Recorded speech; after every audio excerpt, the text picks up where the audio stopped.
Welcome to the third lecture of the course Python Programming for Beginners. In this lecture, we will learn about the Python built-in collections. I will introduce to you four general-purpose built-in containers, including list, set, tuple, and dictionary.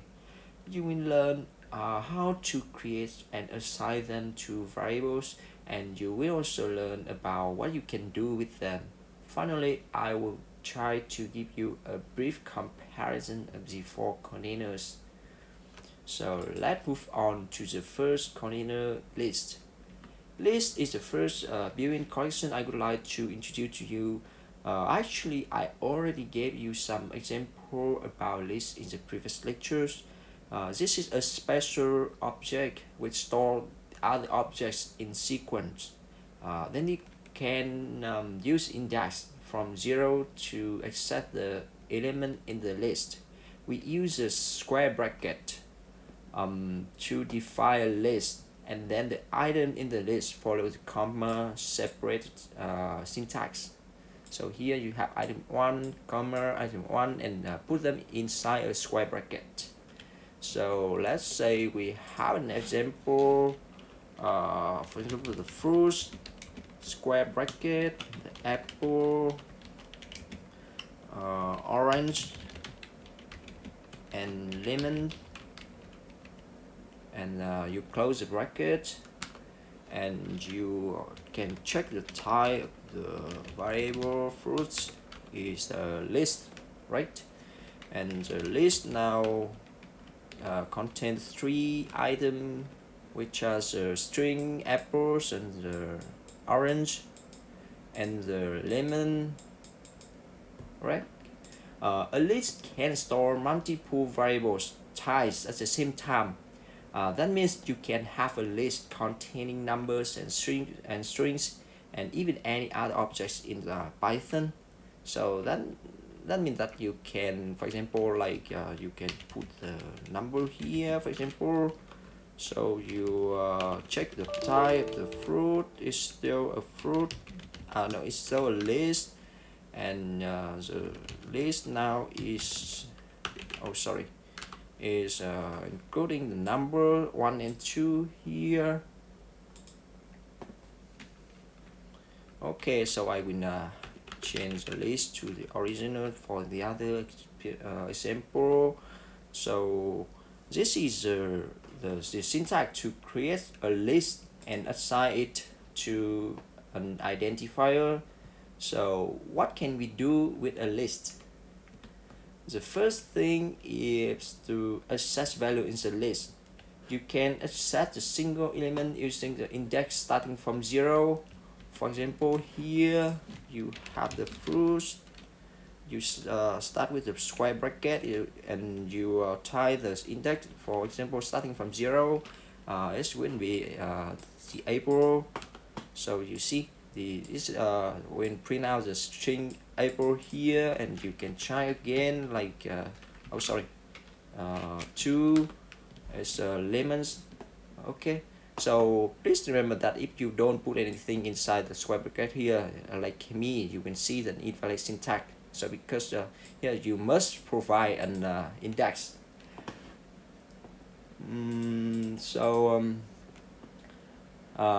Okay, so that means that you be very careful if you put here an invalid index.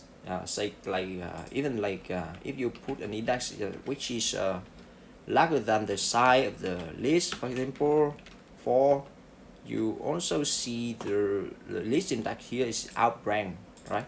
Because you can check the length of the list. Fruit list here is only 3, but you put here the index 4, is larger than the size of the list.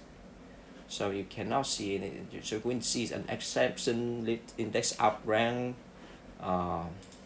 Okay, we will learn about the exception here in the final lecture. At this moment, you have to correct yourself the index you want to extract from the list. Interestingly, you can extract from the list a sublist as well. So for example, like we have fruit, you want to access from 0 to 1, so you put here 0, the comma 2 and the square bracket, so you will see the two first element of the list.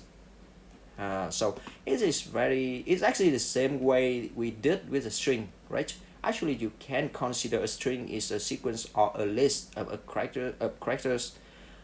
You can do a loop over every single item of the list. Here, for example, I do a loop over the list of fruit and print out the fruit. So for F in the fruit list, I do the print F. Okay, then you will see it's print line by line the three elements here: apple, orange, and lemon. So you should remember that the sequence is following an exact order. So so here you see the apple, the orange, and lemon. Here you see the same thing. Okay, and here you see the membership operators in. We already talked about it in the first lecture. The for loop here iterates every item in the list.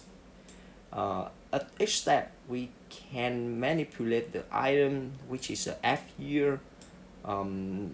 You can change the name of F to anything you like. Just make sure you understand that thing.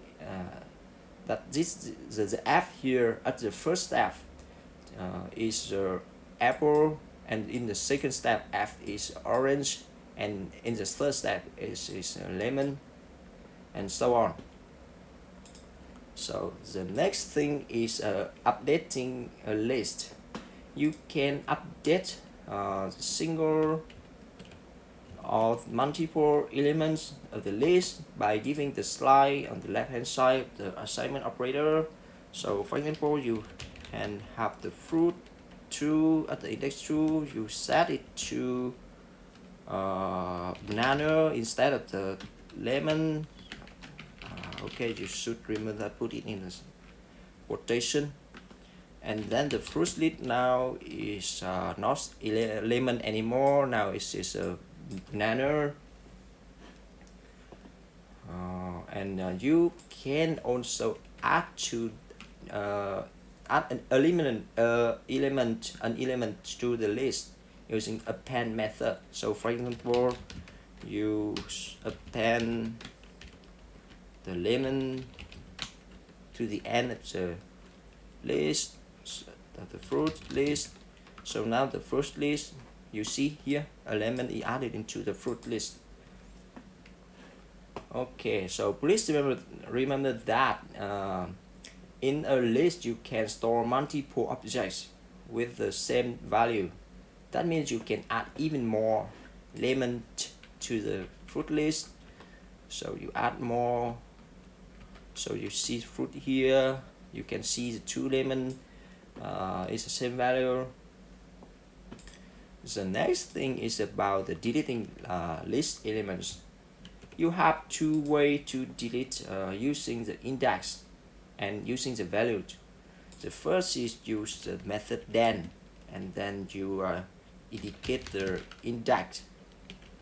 Here for example, I want to delete like the index at 0, 1, 2, and 3, and 4. So for example, I put here the 3. I want to delete the lemon at index 3. So you check the fruit here. Yeah, you see this will delete the lemon at the index 3. The next thing is that you can remove the element by the remove method. What you indicate here is not an index. Actually, the actual value of the object you want to delete. So you put here banana, for example, and you will see the fruit now is just apple, orange, and lemon. Okay. So next thing is list operators. let's support like the same thing that we see in the string. The first is a concatenation operator. So for example, we have the fruit and we add it with a new list like durian and jackfruit, for example. So when you will have a new list which is a concatenation of the two lists. The first is a fruit and the second list here you would have a longer list. And the second is a repetition operator. So you have fruit, for example, times 2 is will multiply the fruit list by 2 times, so it's like the concatenation it's with another fruit list. So you see the apple is will repeat itself.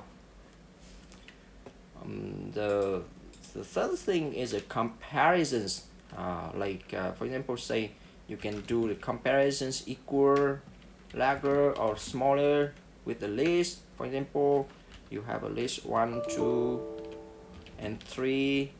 Here you check is equal with the same list and you see that it's true, right? And you can check with the larger, for example, is it false, right?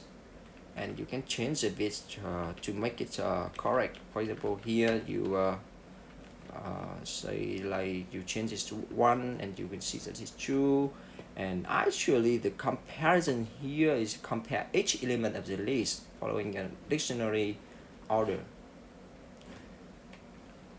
The next thing I would like to introduce to you about is about built-in function and method. Okay, so the first of all, I would like to introduce to you the length function and the max and the min. Here, actually, the length function we already talked about it many times. Like the length fruit returns the number of elements in the fruit list, right? And you also have the max and the min, which return the maximum and the minimum element in the list respectively. So let's say you have the max of the fruit here. You see that is orange. Okay, orange. And the min of the fruit here is apple. So it's so okay. Here is compare string using the dictionary order. So this function can deal with other correction. Also, you can deal with the other correction we are going to review in this lecture. And the next is about the method. Method is a member function of an object. That means method must be associated with an object. This is a concept in object-oriented programming. So here we have the fruit object, and we can call the built-in method of the fruit object. So for example, you can have the fruit, you append with a new fruit, for example kiwi. This is why we add the an item into the list, right? So you see the kiwi, and you can do the fruit, remove apple, for example,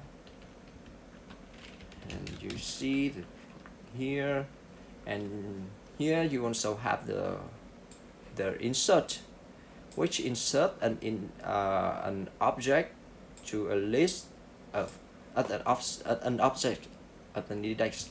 So like we have here the fruit, insert, and you put here at the index 0, for example, you like the avocado. Okay, and you check the fruit. You see the avocado at the index 0 of the list. And we have the reverse, which is a reverse object in the list. that you do the in place. So like fruit, you see the order of the fruit here is avocado, orange, lemon, and kiwi. So now we call the reverse, and you see the new order here: the kiwi, the lemon, the orange. So it's reverse the list. So the other method is a sort function. The sort the list, compare, and using the comparison dictionary. So fruit sort, and you will see the fruit is now the A start first, kiwi is the second, lemon is the third, and orange is the last element.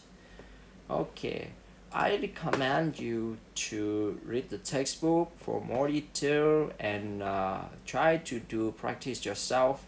That will help you remember the syntax of these functions and methods.